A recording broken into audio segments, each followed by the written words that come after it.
Cara cepat mendapatkan Lailatul Qadar sederhana, gampang caranya. Sama dengan malam Al-Qadar. Inna anzalnahu fi wa ma adraka ma Lailatul Qadri khairum min tanazzalul.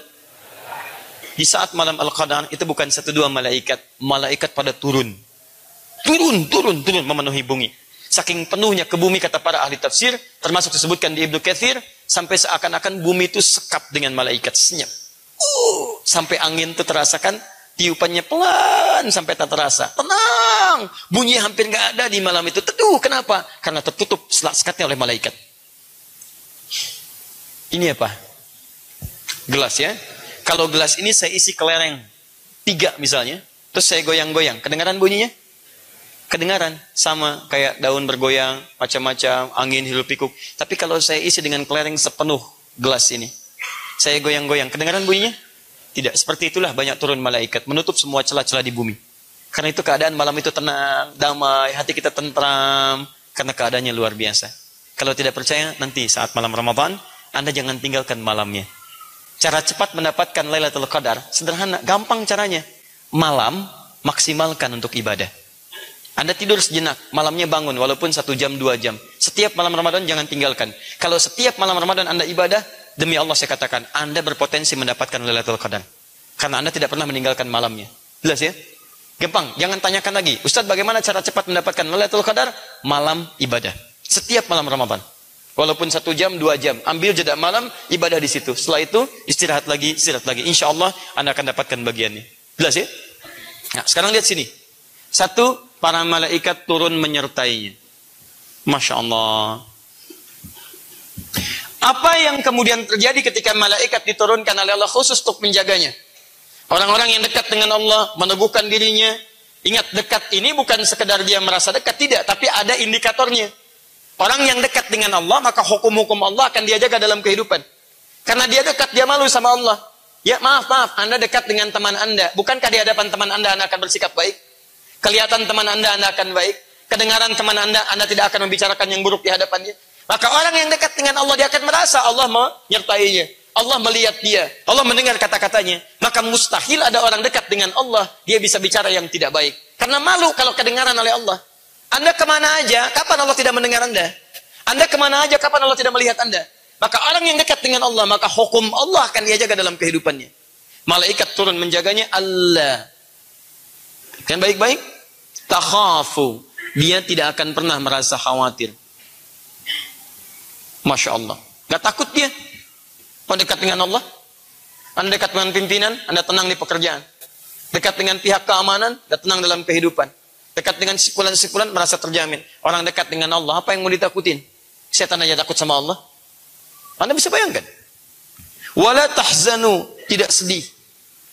Lawan tidak sedih adalah bahagia. Baik, lihat. Wa abshiru bil jannati allati kuntum tu'adun. Dijanjikan surga. Dijanjikan surga. Dijanjikan surga. Saya tuliskan bahasanya ke sini. Lihat. Allah takhafu. Allah takhafu. Takhafu. Takhafu. Perhatikan baik-baik ya. Ini agak dalam, fokus. Allah takhafu. Khafu. Asal katanya dari khauf. Khaufun. Wala tahzanu. Asal katanya dari huznun. Hazina. Huznun. Tayyib. Wa abshiru bil jannati allati kuntum tu'adun. Jannah. Surga. Lihat sini. Orang dekat dengan Allah, dia istiqamah, diturunkan malaikat, menjaga dirinya, diturunkan 3 kelebihan ini. Ketika malaikat turun, ada 3 jaminan. Dia tidak khawatir, fala khaufun, alla takhafu. Dia tidak sedih, dia bahagia. Sedih artinya gembira, bahagia. Wala tahzanu, dari kata hazan. Lihat, wa abshiru bil jannati allati kuntum tu'adun. Jannah. Diberikan kabar gembira surga, masih umum. Sekarang perhatikan. Fokus baik-baik, lihat sini. Buka Quran surah kedua ayat 38. Sekarang kita akan kaitkan 3 hal ini dengan Al-Quran. Ingat. Sekarang simpan dulu sebentar, simpan. Lihat saya dulu sini. Lihat saya. Ini belum ada hubungan dengan Al-Quran. Ini masih hukum umum. Jelas ya? Orang dekat dengan Allah saja melalui perangkat yang umum diberikan 3 hal ini. Sekarang kita akan sandingkan dengan Al-Quran. Perhatikan baik-baik, saya agak sedikit memudahkan. Buka Quran surah kedua ayat 38. Masih ingat kalimat saya di awal waktu ketika menerangkan keutamaan Al-Quran? Nabi Adam diperintahkan turun ke bumi, bersamaan dengan turunnya diberikan pedoman kehidupan. Masih ingat? Qulna ihbitu minha jami'a fa imma yatiyannakum minni hudan.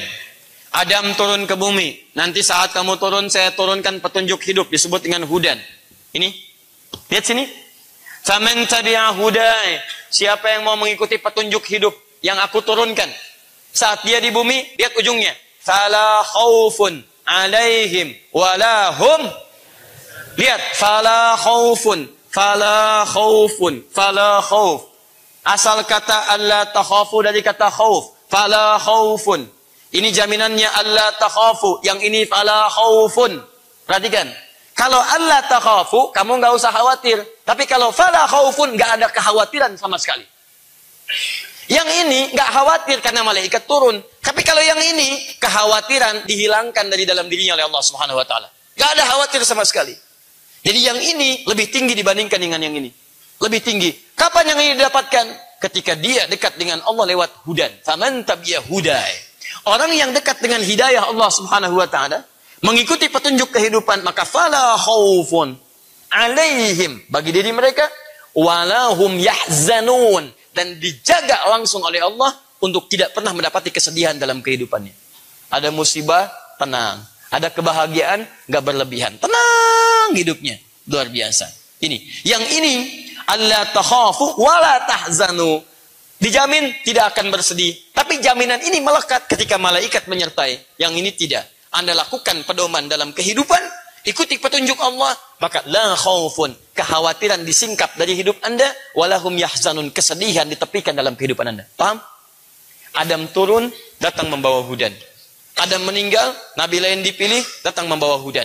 Singkatnya, umat terakhir Nabi Muhammad dipilih sallallahu alaihi wasallam, datang membawa hudan. Apa hudannya? Quran surah kedua ayat 185. Paling kiri pertengahan. Karena Nabi ini Nabi istimewa, Nabi terakhir, orangnya istimewa, sifatnya istimewa, diturunkan di waktu yang paling istimewa. Di antara sekian bulan, yang istimewa bulan Ramadan. Di antara sekian hari, yang istimewa hari Jumat. Di antara sekian malam, malam Jumat yang paling istimewa. Maka petunjuk terakhir ini turunnya di malam istimewa, di hari yang istimewa, dan di bulan yang istimewa. Bulan Ramadan, di hari Jumat. Syahr Ramadan alladhi unzila fihil Qur'an. Di bulan Ramadan diturunkan Al-Quran. Apa fungsi Al-Quran? Teruskan ayatnya. Hudan. Hudan linnas. Hudan linnas. Hudan linnas. Hudan. Maka korelasi ayat ini dengan bacaan kita, kalau Anda mau menghafal Quran, mengikuti pedoman di Quran, bukan sekedar hafal biasa. Ingat tadi pembahasan kita dimulai. Anda hafal Quran dengan niat menjadikan Quran sebagai pedoman kehidupan. Untuk zikir mendekat kepada Allah. Dekat dengan Allah. Orang dekat biasa saja, dia berpeluang mendapatkan ini. Dekat biasa. Apalagi ketika dia mendekat lewat hudan dari Allah Subhanahu Wa Taala. Di niat menghafal Qurannya untuk dekat dengan Allah Subhanahu Wa Taala. Niat menghafal Qurannya untuk menjadikan Quran sebagai pedoman dalam kehidupan. Maka ketika itu datang dan hadir dalam diri Anda, jaminan langsung turun. Anda mendapatkan kedua-duanya. Yang ini plus yang ini. Yang ini Anda dapatkan, fala khaufun alaihim wala hum yahzanun. Kapan? Ketika Anda jadikan Quran sebagai pedoman. Yang ini Anda dapatkan ketika Anda istiqomah dalam menghafalkannya. Di begitu Anda mulai menghafal Quran dengan cara yang benar, maka Allah turunkan malaikat untuk menjaga Anda dalam kehidupan. Makanya ketika Anda sudah bacaan Qurannya baik, baru bacaan Quran bagus, maka Nabi mengatakan, ma'asyafaratil kiramil bararah. Bukan malaikat biasa. Maka Allah dampingi kehidupan penghafal Quran, pembaca Quran yang baik ini dengan menurunkan malaikat yang mulia yang menjaga kehidupannya. Jadi kalau Anda baru berusaha membaca, baru belajar, itu pahalanya 2 kali lipat dari yang lancar. Falahu ajran. Tapi kalau sudah bagus, sudah lancar, kata Nabi, dia mendapatkan pahala dan ma'asyafaratil kiramil bararah. Diiringi setiap kehidupannya dengan malaikat terbaik yang mulia yang menjaga kehadiran dirinya. Makanya mohon maaf, kalau ada ahli Quran yang baik, yang bagus itu bisa dilihat dari akhlaknya. Kalau ahli Quran mencela, itu bukan penghafal Quran yang baik. Walaupun dia paham hukumnya, tidak. Ahli Quran itu akan kelihatan kata-katanya sopan, tutur katanya, perilakunya, macam-macamnya. Itu ahli Quran yang benar. Dan itu akan luar biasa dalam kehidupan. Makanya saya katakan pada Anda sekeluarga jadi ahli Quran, mulia hidup Anda. Sudah. Malaikat aja turun. Malaikatnya turun jaga Anda. Saking mulianya Anda dijaga oleh Allah supaya tidak berbuat yang tidak mulia. Makanya aneh kalau ada ahli Quran, perilakunya tidak mulia. Aneh. Aneh. Hati-hati ya.